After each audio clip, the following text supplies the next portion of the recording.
तो ये हो गया था इनके बीच में देजू का युद्ध, जिसमें जो है बाबूजी और बूढ़ो जी शहीद हो गए थे, और जो खींची है उन वो भी वो नहीं चल सके, ये बाबूजी और बूढ़ो जी शहीद हो गए थे, लेकिन गाय की रक्षा उन्होंने कर ली थी। ठीक है, ये याद रखना है, ये जीवित बचे थे। ठीक है, और ये दोनों चल बसे। तो इनकी जो पत्नी थी फूलम दे या सुप्यार दे, उन्होंने तो कर लिया था जौहर, सॉरी सती हो गई थी वो फूलम दे सती। लेकिन बात यहाँ आती है बूढ़ो जी की पत्नी की। बूढ़ो जी की पत्नी थी केसरबाई, केसरबाई या केशरबाई ऐसा उनका नाम था। ठीक है, केसर लिख देते हैं, याद रहेगा। तो केसरबाई की जो है उनके गर्भ में 7 माह की संतान थी। तो वो सती होने गई थी, तब उनको समझाया गया कि भाई आप सती ना हो और आप बालक को जन्म दें। तो वो सती नहीं हुई और उन्होंने जो कहीं और जाके बालक को जन्म दिया, जिनका नाम था, आपको पता होगा, आप बताइएगा जितनी देर में लिखती हूँ, झरड़ा जी या झरड़ो जी। ठीक है, ये उनका नाम था। ये बहुत सुंदर थे। ठीक है, बहुत ही सुंदर थे,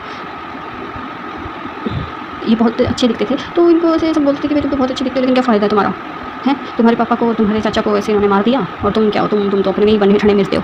तो उसने बोला चलो किसने मारा, इसमें पता करते करते करते करते पता चला। तो उसे पता चला कि भाई जिंदराव खींची जी ने मार दिया। पहले तो ये बोलते थे कि भाई सुंदर सुंदर बने फिर रहे हो, तुम्हारे पापा और ताऊ को, भाई को, मतलब ताऊ और चाचा को मार दिया, तुमने तो बदला ही नहीं लिया। अब जब बदला ले लिया तो बोला कि लाला बुआ, अपनी बुआ या अपनी जो भाई की बहन थी उसको तो तुमने विधवा कर दिया, कैसे तुम वो हो, भतीजे हो। तो ये बोले कि भाई ये तो अलग ही सिस्टम चल रहा है इन लोगों का। तो उन्होंने बोला कि भाई छोड़ो, ये चले गए हिमाचल इनको मारने के बाद। ठीक है, वहाँ जाके बालकनाथ के नाम से उन्होंने तपस्या की, वहीं उनका देहांत हो गया। और हिमाचल में आज भी झरड़ा जी को बालकनाथ जी के नाम से पूजा जाता है। ठीक है, ये था इनका छोटा सा इंट्रो। तो ये बात कहाँ से स्टार्ट हुई थी, देजू के युद्ध जिंदराव खींची बाबूजी और बूढ़ो जी के बीच में, जहाँ पे बाबूजी और बूढ़ो जी शहीद हो गए, फूलम दे सती हो गई। ये वाले झरड़ा जी जो है वो भी हमारे सिलेबस में, इसलिए मैंने आपको इतना बताया था। ठीक है, सती यहाँ कौन नहीं हुई थी, बूढ़ो जी की पत्नी सती नहीं हुई थी, केसरबाई, फूलम दे सती हुई थी। और जितने भी आप लोग देवता याद कर रहे हो उनमें से ये ज़रूर याद रखना कि किसकी पत्नी सती नहीं हुई थी। ठीक है, ये पूछ लेता है। तो फूलम दे सती, देजू का युद्ध, जिंदराव खींची जीवित, 3.5 फेरों की वजह से लक्ष्मण का अवतार, केसर काल में इनकी घोड़ी देवल चारणी से ली थी, काछेला चारण परिवार से बिलोंग करती थी। कौन, देवल चारणी। ये हो गया इनका जीवन परिचय। इनके प्रमुख सहयोगी, और लिख लेते हैं बाबूजी के सहयोगी, वो थे चांदा, डामा और हरमल। ठीक है, चांदा, डामा, हरमल इनके थे सहयोगी थे। रायका और रेवाड़ी देवासी जाति के जो आराध्य मानती है, बाबूजी को ये पता है। जो थोड़ी जाति है, थोड़ी जाति माठ वाद्य यंत्र के साथ बाबूजी के पावड़े, लोक कथा या वो क्या बोलते हैं, पावड़े जो है वो गाती हैं या सुनाती हैं। ठीक है, वाद्य यंत्र याद रखना है, माठ वाद्य यंत्र,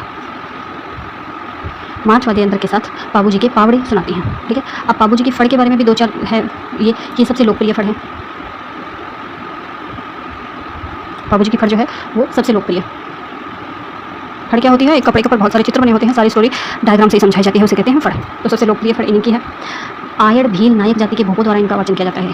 फड़ जो है इनका वाचन कैसे किया जाता है, अब देखो, थोड़ी जाति वाले तो जो है लोक गाथा गाते हैं, और मैं लिख देती हूँ, आयड़ भील या नायक जाति के भोपों द्वारा